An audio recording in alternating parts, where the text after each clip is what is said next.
쉐이커스 대표 이요한 목사예요. 라이트하우스 서울숲 이명규 목사입니다. 질문이 생겼을 때 나만 이런 생각을 하는 건가? 맞아. 그럼 나만 이상한 인간인 건가? 나만 쓸데없는 답을 추구하는 건가? 그랬더니 다 그래. 더 이상한 사람 있어. 야 이건 아니다. 이런 거 물어본다고? 크리스천으로서 음란을 버리려면 11조 교회 말고 기아 대책에 넣으면 안 되나요? 주보에 헌금 낸 사람 이름을 올리는 게 성경적인가요? 왜 하나님은 사탄을 없애지 않으시는 건가요? AI는 신학적으로 어떤 입장으로 보는 게 맞을까? 우리 청년 크리스천들이 가장 궁금해하고 있는 질문들을 우리 목사님들은 어떻게 대답할지 초원 대 인간 목사의 대결. 초원은 잘 모를 텐데. 모르네 얘가. 자, 두 분 혹시 초원 알고 계셨나요? 나는 진짜 몇 달 전에 청년 신방하다가 목사님 요새 제가 이런 게 궁금해서요 초원에게 물어봤어요. 그래서 뭘 초원에게 물어봤다는 거지? 그게 뭐야? 그랬더니 나한테 어플을 보여주는 거예요. 그래서 알았어요. 챗 GPT 같이 여기다 물어보면 되는 거? 그랬더니 이게 기독교 어플이라는 거예요. 그래서 이제 자기가 신앙적인 질문이 생기면 여기다가 질문을 하고 자기같이 물어보는 사람들의 글을 읽어보는 게 너무 재밌다 그래서 야 진짜 너무 신박하다. 써보시니까 어떠셨어요, 목사님? 처음에 되게 이게 우려가 많은 거예요. 사람들이 답변이 일반적으로 교회에서 받아들일 수 없는 수준의 것이지 않겠는가 해봤는데 되게 밸런스가 좋은 거예요. 나보다 나은 거지. 그럴 때가 있잖아. 성경 구절 까먹을 때도 있는데 얘는 이제 그거를 꼼꼼하게 다 넣어서 내가 이 말 해야지라고 한 거보다 더 잘하는 게 있더라고요. 테스트하고 싶은 관찰자 느낌으로 봤는데 오히려 좋았던 건 거기 참여하고 있는 사람들이었어요. 말도 안 되는 질문들부터 깜짝깜짝 놀라죠. 오늘 다루긴 할 텐데. 거기에 또 큐티 메일 올라오는데 아멘 막 자기 은혜를 나누고 상호작용이 되게 좋잖아요. 플랫폼 안에서 청년들이 살아있구나. 그래서 그런 귀한 장을 만들어준 초원이 되게 고마웠고 이야기한 대로 AI의 대답으로서 균형감이 굉장히 좋다는 생각도 했는데 이걸 통해서 질문하는 사람들의 공동체가 생긴다는 게 되게 좋아요. 맞아요. 저희가 지향하는 바입니다. 질문이 생겼을 때 고민하는 거는 나만 이런 생각을 하는 건가? 맞아. 그럼 나만 이상한 인간인 건가? 나만 쓸데없는 답을 추구하는 건가? 그랬더니 다 그래. 맞아. 거기서 오는 위안이 굉장히 큰 것 같아. 더 이상한 사람 있어. 야 진짜 야 이건 아니다. 이런 거 물어본다고? 혹시 크리스천이신가요? 그렇다면 주목해주세요. 요즘 챗 GPT가 뜨고 있다는데 혹시 성경만을 학습한 AI가 있다는 사실 알고 계신가요? 바로 초원입니다. 초원은 자체 구축한 성경 데이터베이스와 생성형 AI 기술을 활용해서 국내 최초로 만들어진 성경 AI입니다. 성경에 대한 궁금증이 있거나 누구에게도 물어보지 못한 고민이 있다면 지금 바로 초원에 질문해보세요. 초원이 여러분에게 꼭 필요한 구절과 성경적인 답변 그리고 여러분을 위한 기도문까지 작성해드릴 거예요. 지금 앱스토어에서 초원을 검색하세요. 안녕! 그래서 이번에는 우리 청년 크리스천들이 가장 궁금해하고 있는 질문들을 우리 목사님들은 어떻게 대답할지 초원 대 인간 목사의 대결 어떤 답변이 오고 갈지 보러 가시죠. 사실 이 주제는 되게 다양한 버전으로 질문이 들어와요. 남자친구랑 진도는 어디까지 나가도 되나요? 그리고 야동을 봐도 되나요? 아니, 성욕이 이렇게 올라올 때는 어떻게 해야 되나요? 이런 질문들인데 크리스천으로서 음란을 버리려면 어떻게 해야 하죠? 라는 질문입니다.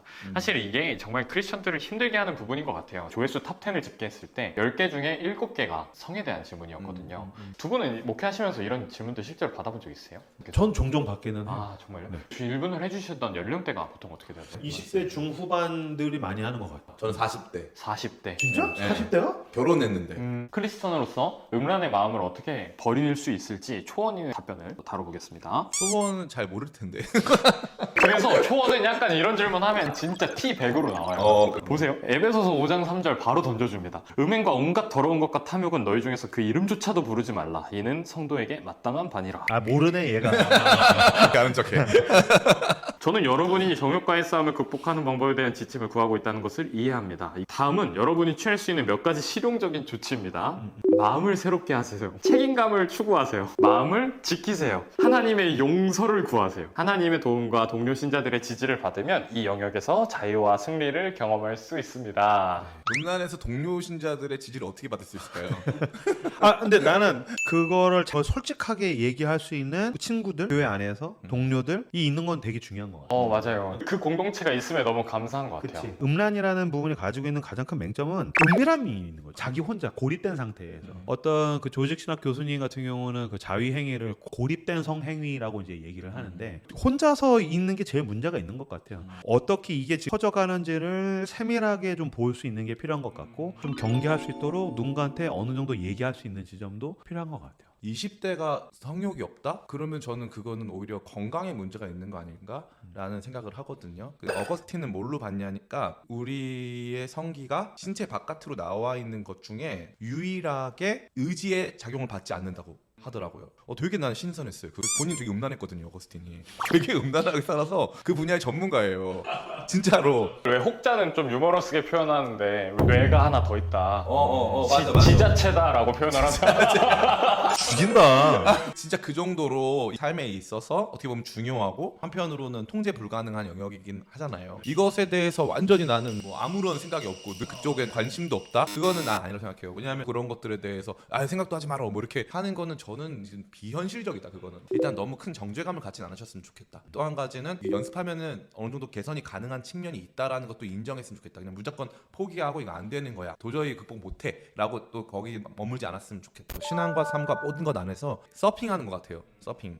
물 위에 뜨는 것도 쉽지 않은데 서서 파도가 오면 균형을 잡아가면서 파도를 막 타면서 즐거워하는 건데, 파도가 너무 세면 이게 통제가 안 될 수도 있고 넘어질 수도 있는데, 그러면 서핑은 넘어지면 다시 서프보드 올라가면 돼요. 또 시작하면 되는 거라고. 그러니까 나는 그런 회복 탄력성을 꼭 말해주고 싶었어요. 음란에 지금 빠져있다? 그런 친구도 너무 많을 거라고. 거기서 멈춰있는 게 사탄이 원하는 거지, 물속에 빠져서 죽는 게 원하는 거지. 서핑보드 위에 올라와서 또 타다 보면은 나중에 음란에 빠지지 않는 삶을 즐거워할 수 있는 수준까지 올라갈 수 있다. 그러다가 또 빠진다, 그럼 또 올라갈 수 있다. 왜 설문조사 같은 거 보면은 이렇게 눈금을 0부터 10까지 해서 0 완전 없음, 10 뭐 완전 많음. 만약에 음란을 0 그럼 이제 무욕의 상태, 그리고 10 그럼 뭐 완전 이제 문란하겠지. 그랬었을 때 우리는 사실 3에서 6, 7 어딘가 왔다 갔다 하고 있는 거잖아요. 그럼 지금 내가 하나님과 함께하는 가운데에 그 지향성을 보는 게 중요한 것 같아요. 난 지금 계속해서 10을 향해서 가고 있는가? 줄어드는 그 한눈금의 싸움을 하고 있는가? 그러니까 예를 들면 막 무분별하게 대상을 바꿔가면서 막 원나잇을 하던 사람이 회심을 했으면은 그럼 다시 10에서 8을 향해서 가야 되는 거죠.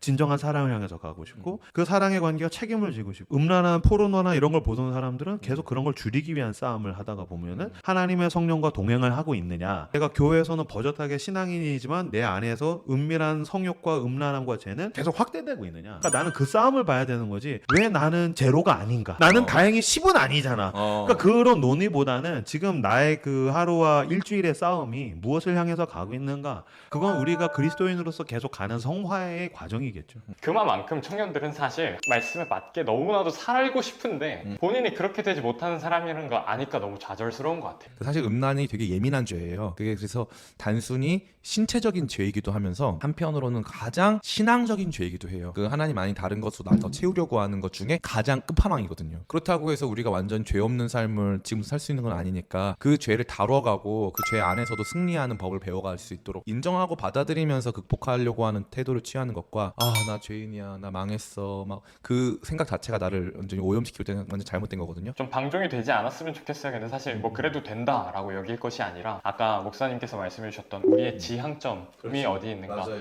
우리가 이 삶의 예배 그 과정들의 초점을 어디에 구할 것인가, 이것들이 되게 중요한 문제가 될 것 같습니다.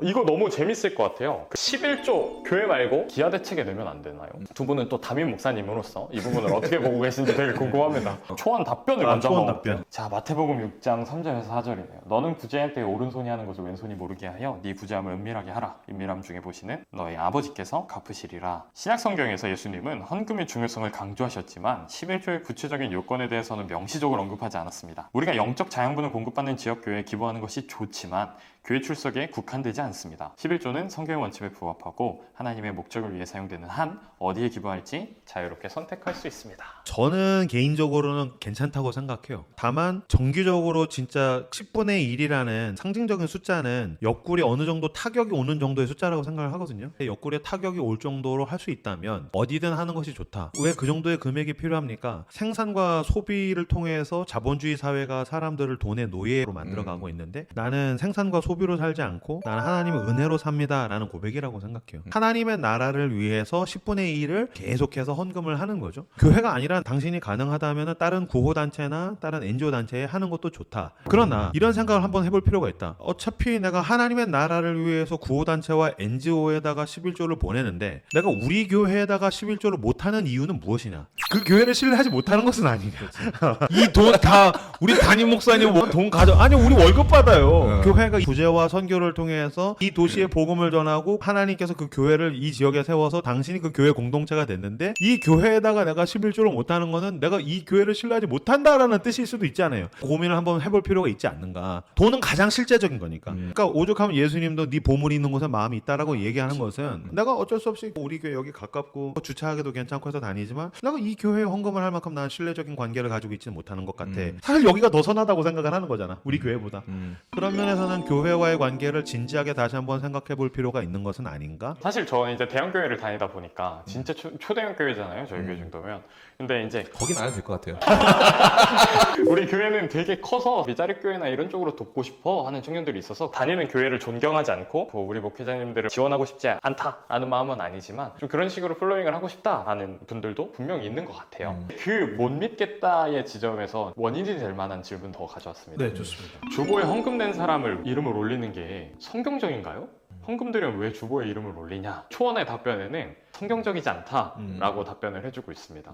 근데 교회는 왜 그러는 건가요? 그럴 만한 사정이 있는 건가요? 나도 담임 목사인데 우리는 안 해요. 저희는 안 해요. 아마 요즘에 젊은 교회들 많이 안 할 텐데 예전에는 이게 약간 영수증 같은 역할을 했대요. 주보에 올리면은 성도들이 교회에서 반영이 됐나 좀 영수증 같은 역할을 했다 하더라고요. 실제로 교회사에서 이런 사건들이 있는 게 헌금을 했는데 그게 교회로 간 게 아니라 그 중간에서 누군가가 그걸 그렇지. 빼는 거야. 어. 그러니까 그 사람의 이름 자체가 없어지는 경우가 있는 거예요. 그렇지. 아 이번에 이런 사람들 헌금을 교회에서 받아서 관리하고 있습니다라는 맞아. 영수증적 역할이 초반에 있었다는 거죠. 있었다는 사실은. 거지. 그 또 한 가지 재밌는 건 이른바 네임 드로핑. 성경에 보면요 수고한 사람 명단이 쫙 나와요. 또 느헤미야에 보면은 여기서부터 여기까지는 이 가문에서 했고 여기서부터 여기까지는 이 가문에서 했고 막 하는 장면이 쫙 나온다고요. 어떤 목적성을 가지고 얼마 헌금했다 막 액수까지 만약 적는다면 이제 그건 최악이다. 대신에 교회 안에서 어떤 사람이 어떤 수고를 하고 있는지에 대한 언급들, 헌금뿐만 아니라 헌신에 대해서도 정말 성경적으로 비춰보면은 수고한 사람들에 대해서 박수 쳐주고 그렇게 하는 문화는 좀 필요하다고 봐요. 요게 약간 불편하게 느끼셨을 악용되는 사례도 많으니까요. 뭐 거기에 이름이 올라간다고 해서 헌금을 하는 것도 사실은 웃기고 그거 맞아.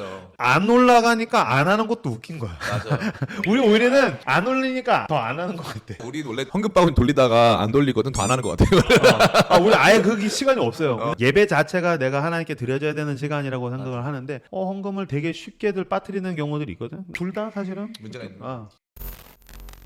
이건 좀 되게 귀엽고 어떻게 보면 참 오죽 물어볼 데가 없으면 여기다 물어봤을까. 어떤 자매가 너무 뛰어나고 예뻐서 질투나요. 이 질문이 조회수가 탑 20 안에 들어가요. 그러니까 질투. 네, 우리 초원 답변을 한번 먼저 보겠습니다.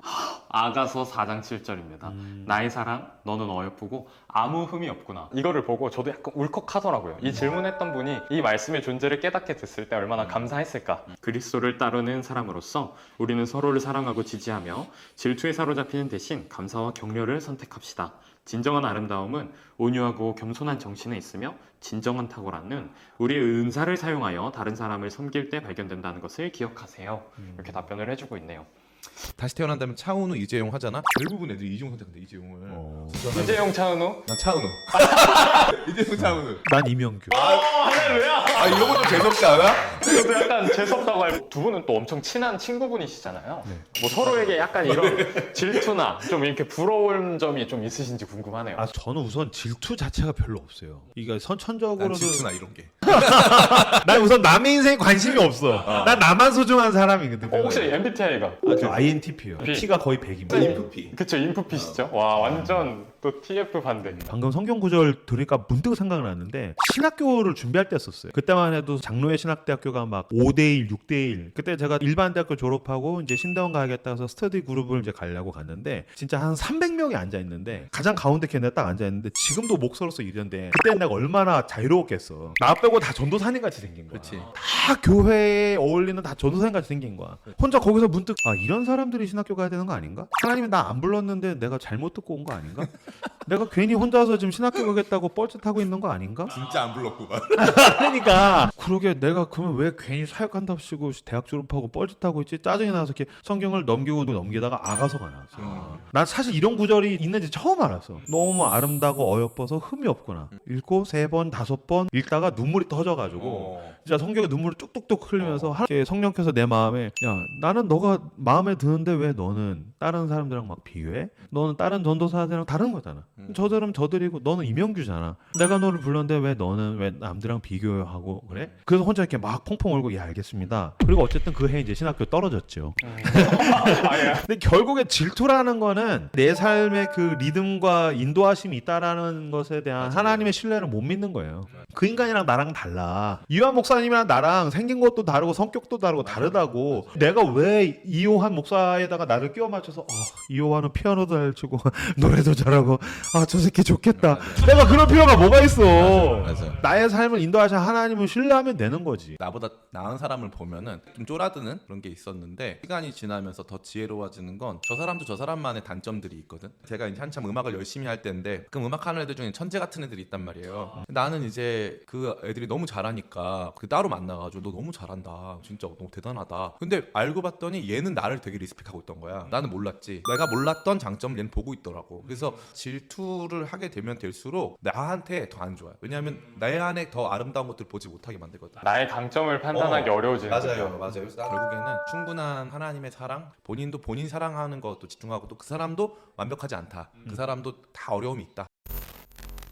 다음입니다. 왜 하나님은 사탄을 없애지 않으시는 건가요? 막 전쟁, 기아, 막 고난, 핍박, 차별 이런 걸로 가득한 세상인데 왜 그 전지전능하시다는 하나님은 왜 이걸 가만히 목도만 하고 계시나요? 하나님이 사탄을 없애버리면 이 세상은 죄 없는 평화로운 세상이 되지 않냐? 라는 게 아마 이 질문의 요지인 것 같습니다. 자, 시편 37편 1절 2절입니다. 악을 행하는 자들 때문에 불평하지 말며 불의를 행하는 자들을 시기하지 말지어다.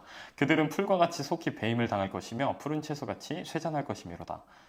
교리에 따르면 하나님은 어떤 목적을 위해 사탄의 존재를 허용을 하십니다. 사탄이 가져오는 시련과 유혹을 통해 신자들은 하나님을 더욱 의지하고 영적으로 성숙하며 악에 저항하는 법을 배울 수 있는 기회를 갖게 됩니다. 또한 사탄의 존재는 죄의 결과와 구원의 필요성을 상기시키는 역할을 합니다.